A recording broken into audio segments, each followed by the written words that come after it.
നമസ്കാരം. CPM കാശ് കൊടുത്തു വോട്ട് വാങ്ങുന്നുവെന്ന ഗുരുതര ആരോപണവുമായി കോൺഗ്രസ്.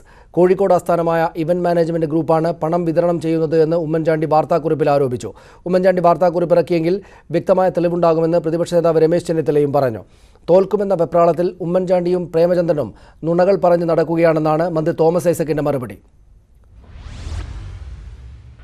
വോട്ടിന് കാശെന്ന ആരോപണം പണ്ടുമുതലേ ഉള്ളതാണെങ്കിലും ഇക്കുറി അസാധാരണമായിരുന്നു നടപടികൾ. CPM കൊല്ലത്ത് പണമെറിഞ്ഞ് വോട്ട് പിടിക്കാൻ ശ്രമിക്കുന്നെന്ന് ആരോപിച്ചത് മുൻ മുഖ്യമന്ത്രി ഉമ്മൻചാണ്ടി തന്നെയാണ്. പൊതുയോഗങ്ങളിൽ പതിവുള്ള വെറും ആരോപണവും ആയിരുന്നില്ല. വാർത്താക്കുറിപ്പിൽ ഉമ്മൻചാണ്ടി പറഞ്ഞത് ഇങ്ങനെ: കേരളത്തിന്റെ ചരിത്രത്തിൽ ഇതാദ്യമായി CPM ഈവന്റ് മാനേജ്മെന്റ് ഗ്രൂപ്പിനെ ഏൽപ്പിച്ച് വോട്ടിന് നോട്ട് വിതരണം ചെയ്യുന്നത് ഞെട്ടിപ്പിക്കുന്ന സംഭവമാണ്. ഇതിനെതിരെ കൊല്ലത്തെ UDF സ്ഥാനാർത്ഥിയുടെ ഇലക്ഷൻ കമ്മിറ്റി ചെയർമാനും കൺവീനറും ജില്ലാ ഭരണാധികാരി, പോലീസ്, ഇലക്ഷൻ കമ്മീഷൻ എന്നിവർക്ക് നൽകിയ പരാതിയുടെ അടിസ്ഥാനത്തിൽ അടിയന്തര നടപടി സ്വീകരിക്കണം. ഉമ്മൻചാണ്ടി വാർത്താക്കുറിപ്പ് ഇറക്കിയിട്ടുണ്ടെങ്കിൽ വ്യക്തമായ തെളിവുണ്ടാകുമെന്ന് രമേശ് ചെന്നിത്തല. ഇടപെടുന്ന മറ്റൊരു നിയോജക മണ്ഡലം ഇല്ല എന്നുള്ളതാണ് സത്യം. ഇത് തീർച്ചയായിട്ടും അങ്ങനെ ഉണ്ടെങ്കിൽ അത് വളരെ ഗൗരവമുള്ള കാര്യം തന്നെയാണ്. ഉമ്മൻചാണ്ടിയെ പോലുള്ള മുൻ മുഖ്യമന്ത്രി അങ്ങനെ ഒരു പത്രക്കുറിപ്പ് ഇറക്കിയിട്ടുണ്ടെങ്കിൽ അടിസ്ഥാനം ഇല്ലാതെ ഇറക്കത്തില്ലല്ലോ. ഉമ്മൻചാണ്ടിക്കും NK പ്രേമചന്ദ്രനും പരാജയ ഭീതിയെന്ന തോമസ് ഐസക്കിന്റെ മറുപടി. തോൽവിയുടെ മണമടിച്ചപ്പോൾ ഉണ്ടായതാണ് ഈ വെപ്രാളം. ഇതൊക്കെ കാണിക്കുന്നത് പ്രേമചന്ദ്രനും ഉമ്മൻചാണ്ടിക്കും എല്ലാം വെപ്രാളം പിടിച്ചു തുടങ്ങിയിട്ടുണ്ട്. ഏത് തോക്കും എന്നൊരു തോന്നല്, തോൽവിയുടെ മണം, ആ വെപ്രാളത്തിൽ നിന്നുണ്ടായിട്ടുള്ളതാണ് ഇത്തരം ആരോപണങ്ങൾ. ഇവന്റ് മാനേജ്മെന്റ് കമ്പനിയെ ഉപയോഗിക്കുന്നത് ഉമ്മൻചാണ്ടിയാണെന്ന് മുൻ LDF കൺവീനർ വൈക്കം വിഷൻ കോട്ടയത്ത് പറഞ്ഞു. കൊല്ലത്തെ UDF നേതാക്കളുടെ ആരോപണം മുതിർന്ന നേതാക്കൾ തന്നെ ഏറ്റെടുത്തതോടെ വോട്ടിന് നോട്ട് വിവാദം സംസ്ഥാനതല വിവാദമായി മാറുകയാണ്. News 18 Kollam. LDF convener A. വിജയരാഘവനെതിരെ ആലത്തൂരിലെ UDF സ്ഥാനാർത്ഥി രമ്യ ഹരിദാസ് നൽകിയ പരാതിയിൽ നടപടിയെടുക്കാത്ത സംസ്ഥാന വനിതാ കമ്മീഷനെതിരെ പ്രതിഷേധം ശക്തം. വനിതാ കമ്മീഷനിൽ നിന്നും നീതി ലഭിച്ചില്ലെന്നും മുഖ്യ തെരഞ്ഞെടുപ്പ് ഓഫീസറുടെ നടപടിയിൽ ആശ്വാസമുണ്ടെന്നും രമ്യ പറഞ്ഞു. സ്ത്രീത്വത്തെ അപമാനിച്ചുവെന്ന പരാതി കിട്ടിയിട്ടും പോലീസിന് കൈമാറാത്ത തെരഞ്ഞെടുപ്പ് ഓഫീസർ AKG സെന്ററിലെ ജീവനക്കാരനെ പോലെയാണ് പെരുമാറുന്നത് എന്ന് അനിൽ അക്കര MLA ആരോപിച്ചു. സ്ത്രീത്വത്തെ അപമാനിക്കുന്ന പരാമർശം നടത്തിയ LDF കൺവീനറെ തെരഞ്ഞെടുപ്പ് കമ്മീഷൻ താക്കീത് ചെയ്തിട്ടും മൗനം തുടരുന്ന വനിതാ കമ്മീഷനെതിരെയാണ് വിമർശനം. മാധ്യമ വാർത്തയുടെ അടിസ്ഥാനത്തിൽ K. സുധാകരനെതിരെ നടപടിയെടുത്തിട്ടും രമ്യയുടെ പരാതിയിൽ കമ്മീഷൻ അനങ്ങിയില്ല. പോലീസിൽ നിന്നോ വനിതാ കമ്മീഷനിൽ നിന്നോ നീതി ലഭിച്ചില്ലെന്നും കോടതിയിലാണ് ഇനി പ്രതീക്ഷയെന്നും രമ്യ പറയുന്നു. A. വിജയരാഘവനെ താക്കീത് ചെയ്ത തെരഞ്ഞെടുപ്പ് കമ്മീഷന്റെ നടപടിയെ രമ്യ സ്വാഗതം ചെയ്തു. ഒരു അല്പം ആശ്വാസം നമുക്ക് തോന്നി. കാരണം തെരഞ്ഞെടുപ്പ് കമ്മീഷന്റെ ഭാഗത്തു നിന്ന് അങ്ങനെ ഒരു പ്രതികരണം ഉണ്ടായതിൽ ഒരു ചെറിയൊരു ആശ്വാസമുണ്ട്. മുഖ്യ തെരഞ്ഞെടുപ്പ് കമ്മീഷന്റെ നടപടിയെ വിമർശിച്ച് വടക്കാഞ്ചേരി MLA അനിൽ അക്കരെ രംഗത്തെത്തി. സ്ത്രീത്വത്തെ അപമാനിച്ചുവെന്ന പരാതി ലഭിച്ചിട്ടും ടിക്കാറാം മീണ പോലീസിന് കൈമാറിയില്ലെന്നാണ് അനിൽ അക്കരയുടെ വിമർശനം.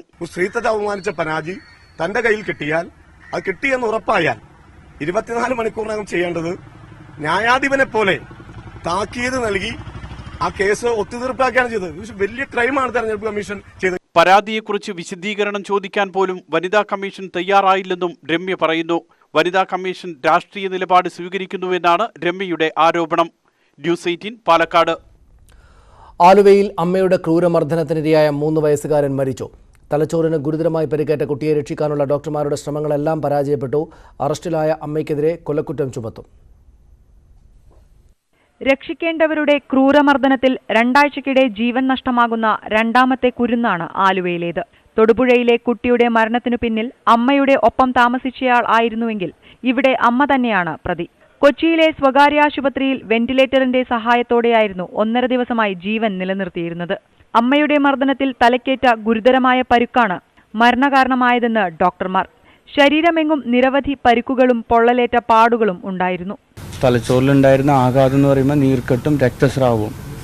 അപ്പോൾ രക്തസ്രാവം നമ്മൾ സർജറിയിലൂടെ നീക്കം ചെയ്തു. പക്ഷേ ആദ്യമേ ഉണ്ടായിരുന്ന ആഘാതവും രക്തോട്ടം ഇല്ലായ്മയും തുടർന്ന് അങ്ങോട്ട് മോശമാവുകയും നമ്മുടെ സർജറി കഴിഞ്ഞിട്ടും ഓപ്പറേഷൻ കഴിഞ്ഞിട്ടും ഇംപ്രൂവ് ചെയ്യാത്തൊരവസ്ഥയിൽ തന്നെയായിരുന്നു കഴിഞ്ഞ 24 മണിക്കൂറായിട്ട്. അവശനിലയിൽ ആശുപത്രിയിലെത്തിച്ച കുട്ടിയെ ശസ്ത്രക്രിയയ്ക്ക് വിധേയമാക്കിയെങ്കിലും തലച്ചോറിന്റെ പ്രവർത്തനം മെച്ചപ്പെട്ടില്ല. കുട്ടി മരുന്നുകളോടും പ്രതികരിക്കാത്ത സാഹചര്യമായിരുന്നു. 9:05 മരണം സ്ഥിരീകരിച്ചത്. അമ്മയ്ക്കെതിരെ പോലീസ് കൊലക്കുറ്റം ചുമത്തി. കൂടുതൽ ചോദ്യം ചെയ്ത ശേഷമാകും അച്ഛനെതിരെ കേസെടുക്കുന്ന കാര്യത്തിൽ തീരുമാനമെടുക്കുക. ന്യൂസ് 18 കൊച്ചി. സംസ്ഥാനത്തെ 12 ലക്ഷത്തോളം കുടുംബങ്ങളിൽ കുട്ടികൾ സുരക്ഷിതരല്ല എന്ന് വനിതാ ശിശു വികസന വകുപ്പിന്റെ സർവേ ഫലം. കുട്ടികൾക്ക് നേരെ അതിക്രമങ്ങൾക്ക് സാധ്യതയുള്ള ഏറ്റവും കൂടുതൽ കുടുംബങ്ങൾ തിരുവനന്തപുരം ജില്ലയിലാണ്. വിവിധ മേഖലകളിലുള്ള വിവരശേഖരണത്തിന്റെ അടിസ്ഥാനത്തിൽ തയ്യാറാക്കിയ റിപ്പോർട്ട് സർക്കാരിന് സമർപ്പിക്കാൻ ഒരുങ്ങുകയാണ് വകുപ്പ്. ഞെട്ടിക്കുന്ന കണക്കുകളാണ് വനിതാ ശിശുവികസന വകുപ്പ് നടത്തിയ സർവേയിൽ ലഭിച്ചത്. സംസ്ഥാനത്തെ 11,72,433 കുടുംബങ്ങളിൽ കുട്ടികൾക്ക് സുരക്ഷയില്ലെന്നും അതിക്രമങ്ങൾക്ക് സാധ്യതയുണ്ടെന്നുമാണ് കണ്ടെത്തൽ. ഇവയിലേറെയും തിരുവനന്തപുരത്താണ്. മദ്യപരായ മാതാപിതാക്കളുള്ള 1 ലക്ഷത്തോളം കുടുംബങ്ങൾ സംസ്ഥാനത്തുണ്ട്. അച്ഛനോ അമ്മയോ മരണപ്പെട്ടവരും വിവാഹമോചിതരായ മാതാപിതാക്കൾക്കൊപ്പം താമസിക്കുന്നവരുമാണ് മാനസികവും ശാരീരികവുമായ പീഡനങ്ങൾക്ക് കൂടുതലായും ഇരയാകേണ്ടി വരുന്നത്. കുട്ടികൾക്കെതിരെ കർശന ശിക്ഷ തന്നെ നൽകേണ്ടതായിട്ടുണ്ട്. പ്രത്യേകിച്ച് അത് അമ്മയോ അച്ഛനോ ഒക്കെ ആകുമ്പോൾ അതിന്റെ കാഠിന്യം കൂടണം. അതുകൊണ്ട് ഇന്ന് നിലവിലുള്ള നിയമത്തിന്റെ എല്ലാ സാധ്യതകളും ഉപയോഗിച്ച് കുറ്റവാളികൾക്കെതിരെ നിയമ നടപടികൾ സ്വീകരിക്കുന്നതാണ് എന്നാണ്. ക്രിമിനൽ പശ്ചാത്തലമുള്ള മാതാപിതാക്കളോ സഹോദരന്മാരോ ഉള്ള കുടുംബങ്ങളിലെ കുട്ടികൾ അതിക്രമങ്ങൾക്ക് വിധേയരാവാൻ സാധ്യതയുണ്ട്. സാമ്പത്തികമായി പിന്നോക്കം നിൽക്കുന്ന കുടുംബങ്ങളിലാണ് ഇവയിലേറെയും. അതിക്രമം തടയാനുള്ള ശുപാർശകളടങ്ങിയ റിപ്പോർട്ടാണ് വകുപ്പ് തയ്യാറാക്കിയിരിക്കുന്നത്.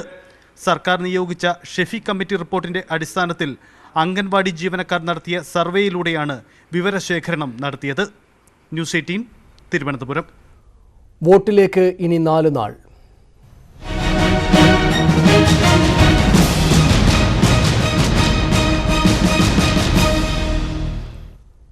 കേരളം ലോക്സഭാ തെരഞ്ഞെടുപ്പ് പ്രചാരണത്തിന്റെ അവസാന ദിവസങ്ങളിലേക്ക്. പ്രചാരണത്തിന് ഇനി 3 നാൾ മാത്രം. ദേശീയ നേതാക്കളെയും താരങ്ങളെയും രംഗത്തിറക്കി കളം പിടിക്കാനുള്ള ശ്രമത്തിലാണ് മുന്നണികൾ. വിജയസാധ്യതകളെക്കുറിച്ചുള്ള കണക്കുകൂട്ടലുകളും സജീവം. 2014 UDF തൂത്തുവാരിയ തെക്കൻ കേരളത്തിൽ 3 മുന്നണികളും ഇത്തവണ ഏറെ പ്രതീക്ഷയിലാണ്. ജയിച്ചു കഴിഞ്ഞു എന്ന മട്ടിലാണ് ആരിഫ് ആദ്യം രംഗത്തിറങ്ങിയതെങ്കിൽ ഓടി മുന്നിലെത്തിക്കഴിഞ്ഞുവെന്ന് ഉറച്ചു വിശ്വസിക്കുകയാണ് ഷാനിമോൾ ഉസ്മാൻ. വിശ്വാസം വോട്ടിനിടുന്ന പത്തനംതിട്ടയെക്കുറിച്ച് മുന്നണികൾക്കും അത്ര വിശ്വാസം പോരാ. ആന്റോ ജയിച്ചില്ലെങ്കിൽ UDFനും വീണ നിലയുറപ്പിച്ചില്ലെങ്കിൽ LDFനും അത് രാഷ്ട്രീയ പരാജയമാകും. BJPയുടെ അവകാശവാദങ്ങൾ തെളിയിച്ചു കാണിക്കേണ്ട വലിയ ബാധ്യത കൂടി സുരേന്ദ്രനുണ്ട്. മാവേലിക്കരയിൽ ചിറ്റയം ഗോപകുമാറിന്റെ സ്ഥാനാർത്ഥിത്വം ഇടതുമുന്നണിക്ക് ആഘോഷമായിരുന്നു. പക്ഷേ ഒരുപാട് രാഷ്ട്രീയ പ്രളയങ്ങൾ കടന്നുവന്ന കൊടിക്കുന്നിൽ സധൈര്യം നൗകയോടിക്കുകയാണ്. കൊല്ലത്ത് NK പ്രേമചന്ദ്രനും RSPക്കും ഇത് രാഷ്ട്രീയ നിലനിൽപ്പിന്റെ കൂടി പോരാട്ടം. കൊല്ലത്ത് മത്സരിക്കുന്നത് KN ബാലഗോപാലാണെങ്കിലും ജയം ഏറ്റവും അധികം ആവശ്യം മുഖ്യമന്ത്രി പിണറായി വിജയന് തന്നെ. UDFും BJPയും രാഷ്ട്രീയ പരീക്ഷണത്തിലാണ് ആറ്റിങ്ങലിൽ. ശബരിമല വിഷയത്തിലൂന്നിയുള്ള ഇരു മുന്നണികളുടെയും പ്രചാരണത്തെ ചിരപരിചിതത്വം കൊണ്ട് മറികടക്കാനാകുമെന്ന് ഉറച്ചു വിശ്വസിക്കുകയാണ് A സമ്പത്ത്. എല്ലാം കൊണ്ടും പ്രവചനങ്ങൾക്ക് അതീതമാണ് തിരുവനന്തപുരം. ഒന്നാമതെത്തുക എന്നത് BJPയുടെ രാഷ്ട്രീയ അസ്തിത്വത്തിന്റെ കൂടി പ്രശ്നമാണ്. വ്യക്തിപ്രഭാവവും ഉറച്ച തീരദേശ വോട്ടുകളും കൈവിടില്ല എന്ന പ്രതീക്ഷയാണ് ശശി തരൂരിനും UDFനും. ദിവാകരന്റെ സ്ഥാനാർത്ഥിത്വത്തിലൂടെ ചിത്രം മാറ്റിയെഴുതാനാകുമെന്നാണ് മുന്നണിയുടെ അവകാശവാദം. TG Sajith, news 18 Thiruvananthapuram.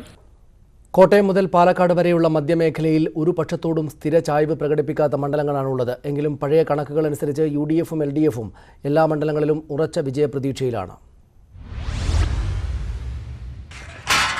എറണാകുളം ഉറപ്പായി തുണയ്ക്കുമെന്ന് UDF പ്രതീക്ഷിക്കുമ്പോൾ പാലക്കാടിന്റെ കാര്യത്തിൽ LDFനും തർക്കമില്ല. ഉപതെരഞ്ഞെടുപ്പുകളടക്കം 18 മത്സരങ്ങളിൽ 5 തവണ മാത്രമാണ് LDFനൊപ്പം എറണാകുളം നിന്നത്. KV തോമസിനെ പിടിച്ചുമാറ്റി ലഭിച്ച സീറ്റിൽ ഹൈബിക്ക് ഭൂരിപക്ഷം ഉയർത്തിയേ മതിയാകൂ. ഇടവേളയ്ക്ക് ശേഷം രാഷ്ട്രീയ പോരിനിറങ്ങിയ CPMന് രാജീവിലൂടെ മുഖം രക്ഷിക്കണം. മത്സരിക്കുന്നത് കേന്ദ്രമന്ത്രിയായതിനാൽ പിന്നാക്കം പോകാൻ BJPക്കും കഴിയില്ല. എറണാകുളത്തിന്റെ മറുവശമാണ് പാലക്കാട്. 15 തെരഞ്ഞെടുപ്പുകളിൽ 11ലും ജയം ഇടതുപക്ഷത്തിന്. വാളയാർ വഴിയല്ല വയനാട് വഴിയാണ് ഇത്തവണ തരംഗം വരുന്നതെന്നാണ് VK ശ്രീകണ്ഠന്റെ വിശ്വാസം. പാലക്കാട് ഏറെക്കാലമായി പണിയാൻ ശ്രമിക്കുന്ന കോട്ടയ്ക്ക് ഉറച്ച അടിത്തറയായി കഴിഞ്ഞുവെന്ന് C കൃഷ്ണകുമാറിലൂടെ തെളിയിക്കേണ്ട ബാധ്യത BJPക്കുമുണ്ട്. KM മാണിയില്ലാത്ത തെരഞ്ഞെടുപ്പിൽ കോട്ടയത്ത് മാണിക്ക് വേണ്ടി തന്നെയാണ് ചാഴിക്കാടൻ വോട്ട് ചോദിക്കുന്നത്. പെരുന്നയിലെ ആസ്ഥാനത്ത് നിന്ന് NSS ഉയർത്തുന്ന വെല്ലുവിളി തന്നെയാണ് VN വാസവനും LDFനും മുന്നിലുള്ള രാഷ്ട്രീയ പ്രശ്നം. വോട്ട് കൂട്ടാൻ കഴിയുന്നില്ലെങ്കിൽ രാഷ്ട്രീയ ഭാവി തന്നെ അടയും എന്ന പ്രതിസന്ധി PC തോമസും നേരിടുന്നു. നിർണായക സ്വാധീനമുള്ള ഇടുക്കിയിൽ ഇത്തവണ ജയിച്ചില്ലെങ്കിൽ കോൺഗ്രസിന് അടിപതറും. പാലാ KM മാത്യുവും PC ചാക്കോയും PJ കുര്യനുമൊക്കെ വൻ ഭൂരിപക്ഷത്തിൽ ജയിച്ചിരുന്ന മണ്ഡലത്തിൽ ഡീൻ കുര്യാക്കോസിന് ഇത്തവണ ജയിച്ചേ പറ്റൂ. തോറ്റാൽ ജോയിസ് ജോർജിനും ഹൈറേഞ്ച് സംരക്ഷണ സമിതിക്കും രാഷ്ട്രീയ വനവാസം മാത്രമാണ് ബാക്കിയുണ്ടാവുക. ജനമനസ്സിനൊപ്പം സഞ്ചരിക്കുന്ന TN പ്രതാപൻ, കൃത്യമായ രാഷ്ട്രീയം പറഞ്ഞു മുന്നേറുന്ന രാജാജി മാത്യു തോമസ്, മാസ് ഡയലോഗുമായി സുരേഷ് ഗോപി. തൃശ്ശൂരാണ് മധ്യകേരളത്തിൽ യഥാർത്ഥ രാഷ്ട്രീയ കുടമാറ്റം നടക്കുന്ന സ്ഥലം. അപ്രതീക്ഷിതമായി സിനിമാ താരം ഇന്നസെന്റ് ജയിച്ചു കയറിയ മണ്ഡലമാണ് ചാലക്കുടി. അതുകൊണ്ട് പ്രവചനങ്ങൾക്ക് ഇത്തവണയും സ്ഥാനമില്ല. ഒന്നും കൈവിട്ടു പോയിട്ടില്ലെന്ന് തെളിയിക്കണമെങ്കിൽ UDFന് ചാലക്കുടിയിൽ ജയിച്ചേ മതിയാവൂ. കഴിഞ്ഞ തവണ എറണാകുളത്ത് 1 ലക്ഷത്തിനടുത്ത് വോട്ട് പിടിച്ച AN രാധാകൃഷ്ണന് അതിലേറെ വോട്ട് ചാലക്കുടിയിൽ നേടേണ്ടതുണ്ട്. KR നാരായണന് ശേഷം ഒരു കോൺഗ്രസ് സ്ഥാനാർത്ഥിക്കും ജയിക്കാനാകാത്ത പഴയ ഒറ്റപ്പാലമാണ് ഇന്നത്തെ ആലത്തൂർ. PK ബിജുവിനും CPMനും ഇപ്പോഴും വിശ്വാസം ഉറച്ച പാർട്ടി വോട്ടിൽ തന്നെ. പാട്ടുപാടിയാണ് വന്നിറങ്ങിയതെങ്കിലും പാട്ടും പാടി പോകാനല്ല വന്നതെന്ന് തെളിയിക്കാനുണ്ട് രമ്യ ഹരിദാസിന്. N Sreenath, news 18 Kochi. വടക്കൻ കേരളത്തിൽ വയനാടും മലപ്പുറവുമാണ് UDFനൊപ്പം ഉറച്ചു നിൽക്കുമെന്ന് പ്രവചിക്കപ്പെടുന്ന മണ്ഡലങ്ങൾ. ഓരോ ദിവസവും അജണ്ടകൾ മാറിമറിയുന്ന വടക്കൻ കേരളത്തിൽ രാഹുൽ ഗാന്ധിയുടെ സ്ഥാനാർത്ഥിത്വം തന്നെയാണ് പ്രധാന ചർച്ചാ വിഷയം.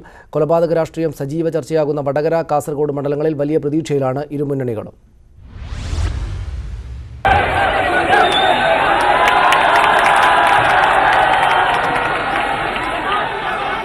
വയനാട്ടിൽ 5 ലക്ഷം ഭൂരിപക്ഷമാണ് UDFന്റെ സ്വപ്നം. രാഹുലിനെതിരെ നേടുന്ന വോട്ടുകൾ എണ്ണിക്കാണിച്ച് ഉത്തരേന്ത്യയല്ല കേരളമെന്ന് ബോധ്യപ്പെടുത്തുമെന്നാണ് ഇടതുമുന്നണിയുടെ അവകാശവാദം.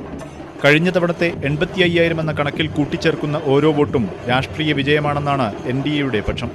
മലപ്പുറത്ത് കുഞ്ഞാലിക്കുട്ടിയുടെ ഭൂരിപക്ഷം ഇത്തവണ 2 ലക്ഷം കടത്തുമെന്നാണ് UDF അവകാശവാദം. യുവ സ്ഥാനാർത്ഥിക്ക് അനുകൂലമായി അടിയൊഴുക്കുകൾ ശക്തമാണെന്നും വോട്ടെണ്ണുമ്പോൾ സ്ഥിതി മാറുമെന്നും ആവർത്തിക്കുകയാണ് LDF. പൊന്നാനിയിൽ ET മുഹമ്മദ് ബഷീറിന് തുടക്കത്തിൽ നേരിട്ട പ്രതിസന്ധി മറികടക്കാനായെന്നാണ് UDF കണക്കുകൂട്ടൽ. നിലമ്പൂർ മോഡൽ അട്ടിമറിക്ക് കാത്തിരിക്കാൻ പറഞ്ഞ് അണികളെ ഉണർത്തി നിർത്തുകയാണ് ഇടതുപക്ഷം. വയനാടും മലപ്പുറവും പൊന്നാനിയും എക്കാലവും ഒരു നിശ്ചിത രൂപത്തിൽ വിധിയെഴുതുന്ന മണ്ഡലങ്ങളാണ്. 3 മണ്ഡലങ്ങളിലും സാഹചര്യങ്ങളെ അട്ടിമറിക്കുന്ന യാതൊന്നും ഇതുവരെ രൂപപ്പെട്ടിട്ടില്ല. എന്നാൽ കോഴിക്കോടും വടകരയും കണ്ണൂരും കാസർഗോഡും ചില കഥകൾ മാറ്റി പറയുന്നുണ്ട്. കോഴിക്കോട് MK രാഘവനെതിരെ ഇടതുപക്ഷത്തിന്റെ പ്രധാന തുരുപ്പുചീട്ട് A പ്രദീപ് കുമാറിന്റെ പ്രതിച്ഛായ തന്നെയാണ്. ഒപ്പം ഒളിക്യാമറ വിവാദവും. ഇതൊന്നും ബാധിക്കില്ലെന്നും വിവാദം LDFനെ തന്നെ തിരിഞ്ഞുകൊത്തുമെന്നും UDF ഉറച്ചു വിശ്വസിക്കുന്നു. സ്ഥാനാർത്ഥി പ്രകാശ് ബാബുവിന്റെ ജയിൽവാസം വോട്ടുവർധനയ്ക്ക് കാരണമാകുമെന്നാണ് NDA കണക്കുകൂട്ടൽ. വടകരയിൽ വിഷയം P ജയരാജന്റെ സ്ഥാനാർത്ഥിത്വം തന്നെയാണ്. LJD വോട്ടുകളും ചിട്ടയായ തിരഞ്ഞെടുപ്പ് പ്രവർത്തനവും ജയരാജന് വൻ ലീഡ് നൽകുമെന്നാണ് LDF ഇപ്പോഴും പരസ്യമായി പറയുന്നത്. എന്നാൽ K മുരളീധരന്റെ സ്ഥാനാർത്ഥിത്വവും രാഹുൽ ഗാന്ധിയുടെ സ്വാധീനവും കഥ മാറ്റിക്കഴിഞ്ഞെന്ന് UDF. കണ്ണൂരിൽ മത്സരം കഴിഞ്ഞ തവണത്തെ അതേ ആവേശത്തിൽ എത്തിക്കഴിഞ്ഞു. 7-ൽ 4 മണ്ഡലത്തിലും ലീഡ് കിട്ടിയിട്ടും തോറ്റുപോയ സുധാകരൻ ഇത്തവണ സാഹചര്യം മാറിയെന്ന വിശ്വാസത്തിലാണ്. തുടക്കം മുതൽ സുധാകരൻ ചെന്നുപെടുന്ന വിവാദങ്ങൾ PK ശ്രീമതിക്ക് ഗുണം ചെയ്യുമെന്നാണ് LDF വിശ്വാസം.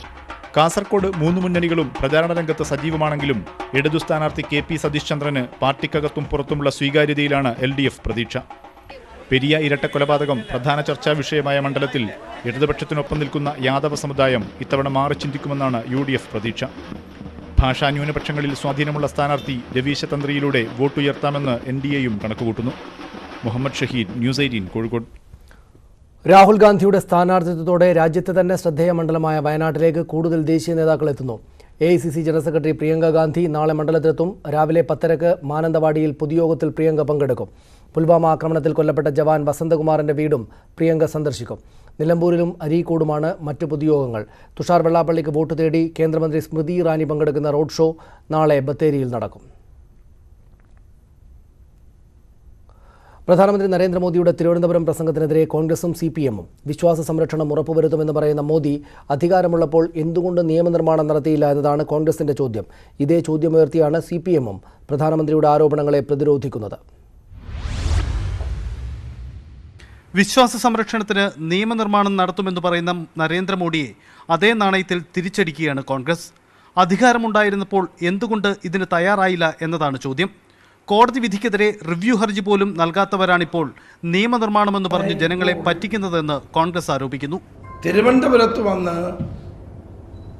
ഞങ്ങൾ അധികാരത്തിൽ വന്നാൽ ഞങ്ങൾ നിയമനിർമ്മാണം കോടതി മുതൽ പാർലമെന്റ് വരെയുള്ള നടപടികളിലൂടെ വിശ്വാസം സംരക്ഷിക്കുമെന്ന് പറയുന്നത് ആളിനെ പറ്റിക്കാനുള്ള നടപടിയാണ്. UPA അധികാരത്തിലെത്തിയാൽ ശബരിമല വിധി മറികടക്കാൻ നിയമനിർമ്മാണം നടത്തുമെന്നാണ് കോൺഗ്രസിന്റെ വാഗ്ദാനം. ശബരിമല വിഷയത്തിൽ 12 വർഷം കേസ് നടത്തുമ്പോൾ കാവൽക്കാരൻ ഉറങ്ങുകയായിരുന്നു എന്ന് CPM സംസ്ഥാന സെക്രട്ടറി കോടിയേരി ബാലകൃഷ്ണൻ പരിഹസിച്ചു. കോടതി വിധിയോട് വിയോജിപ്പുണ്ടെങ്കിൽ എന്തുകൊണ്ട് ഓർഡിനൻസ് ഇറക്കുകയോ റിവ്യൂ ഹർജി നൽകുകയോ ചെയ്തില്ല? ആ കേസിൽ അവർക്ക് വിയോജിപ്പുണ്ടെങ്കിൽ ആ സംഘടനയോട് പറഞ്ഞ് ആ കേസ് പിൻവലിക്കാതിരുന്നത് എന്തുകൊണ്ടായിരുന്നു? അപ്പോൾ യഥാർത്ഥത്തിൽ 12 കൊല്ലമായി നരേന്ദ്രമോദിയും BJPയും ഈ പ്രശ്നത്തിൽ മൗനം പാലിക്കുകയാണ് ചെയ്തത്. പ്രധാനമന്ത്രിയുടെ തിരുവനന്തപുരം പ്രസംഗവും അതിനുള്ള രാഷ്ട്രീയ പ്രത്യാരോപണങ്ങളുമായിരിക്കും പ്രചരണത്തിന്റെ അവസാന ദിവസങ്ങളിൽ ചർച്ചയാവുന്നതെന്ന് ഉറപ്പ്. ന്യൂസ് 18 തിരുവനന്തപുരം. കാസർഗോഡ് പെരിയയിൽ കൊല്ലപ്പെട്ട യൂത്ത് കോൺഗ്രസ് പ്രവർത്തകൻ കൃപേഷിന്റെ വീട് എന്ന സ്വപ്നം യാഥാർത്ഥ്യമായി. എറണാകുളം MLA ഹൈബി ഈഡൻ നടപ്പിലാക്കുന്ന തണൽ പദ്ധതിയിൽ ഉൾപ്പെടുത്തിയായിരുന്നു വീട് നിർമ്മാണം. കൃപേഷിന്റെ ഓലമേഞ്ഞ കുടിലിനടുത്തായി ഹൈബിയുടെ MLAയുടെ തണൽ ഭവന പദ്ധതി പ്രകാരമാണ് വീട് നിർമ്മിച്ചത്. കൊലപാതകം നടന്ന് 51ാം ദിവസമാണ് വീടിന്റെ നിർമ്മാണം പൂർത്തിയാകുന്നത്. ആർഭാടങ്ങളില്ലാതെയായിരുന്നു ഗൃഹപ്രവേശനം. വീട് നിർമ്മിക്കാൻ മുൻകൈയെടുത്ത ഹൈബിയുടെ MLA കുടുംബസമേതമാണ് ചടങ്ങിനെത്തിയത്.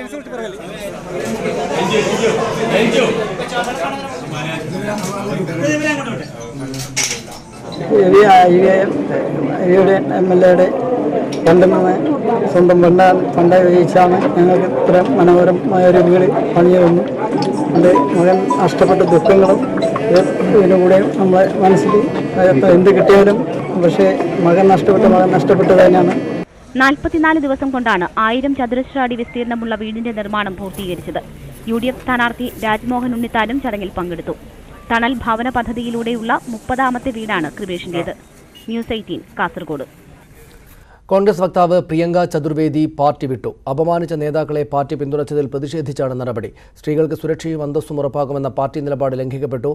ഔദ്യോഗിക കൃത്യത്തിനിടെ നേരിട്ട അപമാനത്തെ തെരഞ്ഞെടുപ്പിന്റെ പേരിൽ മറച്ചുവെക്കാൻ നേതാക്കൾ ശ്രമിച്ചതായും രാജിക്കത്തിൽ പ്രിയങ്ക പറഞ്ഞു. പ്രിയങ്ക ശിവസേനയിൽ ചേരുമെന്ന് വക്താവ് സഞ്ജയ് റൌത്ത് പറഞ്ഞു. ടോം വടക്കിന് പിന്നാലെ ടെലിവിഷൻ ചർച്ചകളിലെ മറ്റൊരു മുഖം കൂടിയാണ് കോൺഗ്രസിന് നഷ്ടമായത്. ഇംഗ്ലീഷ് ഹിന്ദി ചാനൽ ചർച്ചകളിൽ കോൺഗ്രസ് വാദങ്ങൾ ശക്തമായി അവതരിപ്പിച്ച പ്രിയങ്ക ചതുർവേദിയാണ് പാർട്ടി വിട്ടത്. മുംബൈയിൽ നിന്നുള്ള നേതാവായ പ്രിയങ്ക AICC വാർത്താ സമ്മേളനങ്ങളിലെ പതിവ് സാന്നിധ്യമായിരുന്നു. ഉത്തർപ്രദേശിലെ മധുരയിൽ പ്രാദേശിക നേതാക്കൾ അപമര്യാദയായി പെരുമാറിയതുമായി ബന്ധപ്പെട്ടാണ് രാജി. സംഭവത്തിൽ 8 പേരെ സംസ്ഥാന ഘടകം സസ്പെൻഡ് ചെയ്തിരുന്നു. പിന്നീട് സംസ്ഥാനത്തിന്റെ ചുമതലയുള്ള ജ്യോതിരാദിത്യ സിന്ധ്യയുടെ അനുമതിയോടെ ഇവരെ തിരിച്ചെടുത്തു. പാർട്ടിക്ക് വേണ്ടി വിയർപ്പും ചോരയും നൽകിയവരെക്കാൾ പരിഗണന ഗുണ്ടകൾക്കാണെന്ന് പ്രിയങ്ക തുറന്നടിച്ചിരുന്നു. കോൺഗ്രസ് വാട്സ്ആപ്പ് ഗ്രൂപ്പുകളിൽ നിന്ന് പുറത്തുപോയ പ്രിയങ്ക സമൂഹമാധ്യമ പ്രൊഫൈലുകളിൽ നിന്ന് പാർട്ടി പദവികൾ നീക്കി. പ്രിയങ്ക ചതുർവേദി ഇടഞ്ഞപ്പോഴും രാഹുൽ ഗാന്ധിയും പ്രിയങ്ക ഗാന്ധിയും അനുനയത്തിന് ശ്രമിച്ചില്ലെന്നാണ് പാർട്ടി വൃത്തങ്ങൾ നൽകുന്ന സൂചന.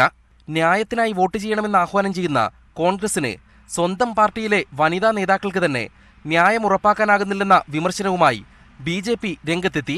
പ്രിയങ്ക ചതുർവേദി ശിവസേനയിൽ ചേർന്നേക്കുമെന്നാണ് അഭ്യൂഹങ്ങൾ. ലോക്സഭാ സീറ്റ് നൽകിയേക്കുമെന്നും റിപ്പോർട്ടുകളുണ്ട്. M. ഉണ്ണികൃഷ്ണൻ, ന്യൂസ് 18, ഡൽഹി. 24 വർഷത്തിന് ശേഷം വേദി പങ്കിട്ട് ഉത്തർപ്രദേശ് മുൻ മുഖ്യമന്ത്രിമാരായ മുലായം സിംഗ് യാദവും മായാവതിയും. മുലായത്തിന്റെ മണ്ഡലമായ മെയിൻപുരിയിലാണ് ശത്രുത മറന്ന് മായാവതി പ്രചാരണത്തിനായി എത്തിയത്. വിവരങ്ങളുമായി KP അഭിലാഷ് ചേരുന്നു. അഭിലാഷ്, വിശദാംശങ്ങൾ എന്താണ്? സനീഷ്, 1/4 നൂറ്റാണ്ട് നീണ്ട രാഷ്ട്രീയ വൈരാഗ്യം മറന്നുകൊണ്ടാണ് മുലായം സിംഗ് യാദവും മായാവതിയും വേദി പങ്കിടുന്നത്. വിദ്വേഷ പ്രസംഗത്തിന്റെ പശ്ചാത്തലത്തിൽ മായാവതിക്ക് തെരഞ്ഞെടുപ്പ് കമ്മീഷൻ ഏർപ്പെടുത്തിയിരുന്ന വിലക്ക് അവസാനിച്ച സാഹചര്യത്തിൽ കൂടിയാണ് മുലായം സിംഗ് യാദവിന് വേണ്ടി വോട്ട് ചോദിച്ചുകൊണ്ട് മെയിൻപുരിയിലെ യോഗത്തിൽ മായാവതി എത്തിയിരിക്കുന്നത്. 24 വർഷത്തിന് ശേഷമാണ് ഇരു നേതാക്കളും വേദി പങ്കിടുന്നത് എന്നത് തന്നെയാണ് പ്രത്യേകത. നേരത്തെ തന്നെ ദേവ്ബന്ദിൽ നടന്ന റാലിയിൽ മായാവതിയും അഖിലേഷ് യാദവും അജിത് സിംഗും ഒരുമിച്ച് വേദി പങ്കിട്ടിരുന്നുവെങ്കിലും അന്ന് അനാരോഗ്യം മൂലം മുലായം സിംഗ് യാദവിന് പങ്കെടുക്കാൻ സാധിച്ചിരുന്നില്ല.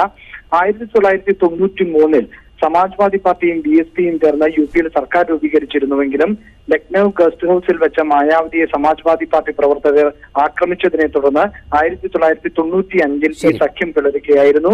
പിന്നീട് 1/4 നൂറ്റാണ്ടായി രാഷ്ട്രീയ എതിരാളികൾ എന്ന തരത്തിൽ തന്നെ ദേശീയ രാഷ്ട്രീയത്തിലടക്കം ശ്രദ്ധിക്കപ്പെട്ട 2 നേതാക്കളാണ് 1/4 നൂറ്റാണ്ടിന് ശേഷം രാഷ്ട്രീയ വൈര്യം മറന്നുകൊണ്ട് ഒരേ വേദിയിൽ എത്തിയിരിക്കുന്നത്. സനീഷ്, നന്ദി അഭിലാഷ് വിവരങ്ങൾക്ക്. മുംബൈ ഭീകരാക്രമണത്തിൽ കൊല്ലപ്പെട്ട ഭീകരവിരുദ്ധ സ്ക്വാഡ് മേധാവി ഹേമന്ത് കർക്കറെക്കെതിരെ അധിക്ഷേപ പരാമർശവുമായി പ്രഗ്യാ സിംഗ് ഠാക്കൂർ. കർക്കറെ മരിച്ചത് കർമ്മഫലം കൊണ്ടാണ്. തന്നോട് മോശമായി പെരുമാറിയപ്പോൾ സർവനാശമുണ്ടാകുമെന്ന് കർക്കറെക്ക് മുന്നറിയിപ്പ് നൽകിയിരുന്നുവെന്നും പ്രഗ്യാ സിംഗ് അവകാശപ്പെട്ടു. മാലേഗാവ് സ്ഫോടന കേസിൽ പ്രതിയായിരുന്ന പ്രഗ്യാ സിംഗ് ഠാക്കൂർ ഭോപ്പാലിൽ BJP സ്ഥാനാർത്ഥിയാണ്.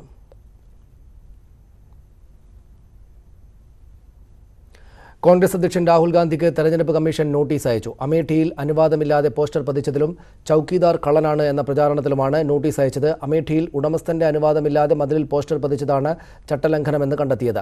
2 വിഷയങ്ങളിലും 24 മണിക്കൂറിനുള്ളിൽ വിശദീകരണം നൽകാനാണ് കമ്മീഷന്റെ നിർദ്ദേശം. പീഡാനുഭവത്തിന്റെയും കുരിശുമരണത്തിന്റെയും ഓർമ്മയിൽ ഇന്ന് ദുഃഖവെള്ളി. ത്യാഗസ്മരണയിൽ പള്ളികളിൽ പ്രത്യേക പ്രാർത്ഥനകൾ നടന്നു. മലയാറ്റൂർ ഉൾപ്പെടെയുള്ള തീർത്ഥാടന കേന്ദ്രങ്ങളിൽ വലിയ തിരക്കാണ് അനുഭവപ്പെട്ടത്.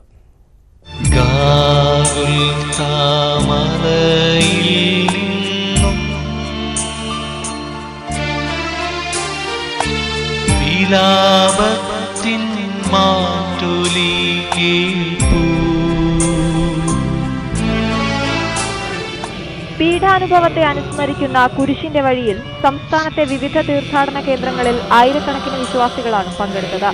ഗാഗുൽത്ത മലയിലേക്ക് പീഡകൾ സഹിച്ച യേശു നടത്തിയ യാത്രയുടെയും കുരിശുമരണത്തിന്റെയും ഓർമ്മ പുതുക്കുന്നതായിരുന്നു ചടങ്ങുകൾ. ദേവാലയങ്ങളിൽ പ്രത്യേക പ്രാർത്ഥനകളും തിരുക്കർമ്മങ്ങളും നടന്നു. വിവിധ സഭാ വിഭാഗങ്ങളുടെ നേതൃത്വത്തിൽ തിരുവനന്തപുരത്ത് നടന്ന കുരിശിന്റെ വഴിക്ക് കർദിനാൾമാർ ബസേലിയോസ് ക്ലീമീസ് കാതോലിക്ക ബാവയും ലത്തീൻ അതിരൂപത ആർച്ച് ബിഷപ്പ് M. സുസൈപാക്യവും നേതൃത്വം നൽകി.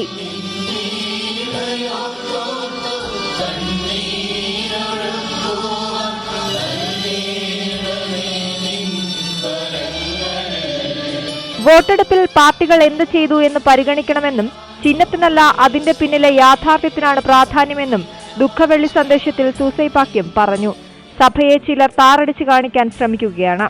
തിരഞ്ഞെടുപ്പ് ചിഹ്നങ്ങൾ കാണുമ്പോൾ അടയാളത്തിനല്ല നാം പ്രാധാന്യം നൽകുന്നത്, പിന്നെയോ അത് സൂചിപ്പിക്കുന്ന പാർട്ടിയുടെ സംഭാവനകളെക്കുറിച്ചാണ്, സ്ഥാനാർത്ഥികളുടെ സ്വഭാവ സവിശേഷതകളെക്കുറിച്ചാണ് നാം ചിന്തിക്കുന്നതും വിലയിരുത്തുന്നതും തീരുമാനങ്ങളെടുക്കുന്നതും.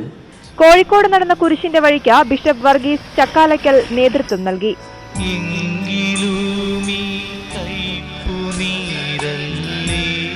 മലയാറ്റൂർ കുരിശുമല തീർത്ഥാടന കേന്ദ്രത്തിൽ രാവിലെ മുതൽ കനത്ത തിരക്കാണ് അനുഭവപ്പെട്ടത്. വലിയ മരക്കുരിശു ചുമന്നും നിരവധി പേരാണ് മല കയറിയത്.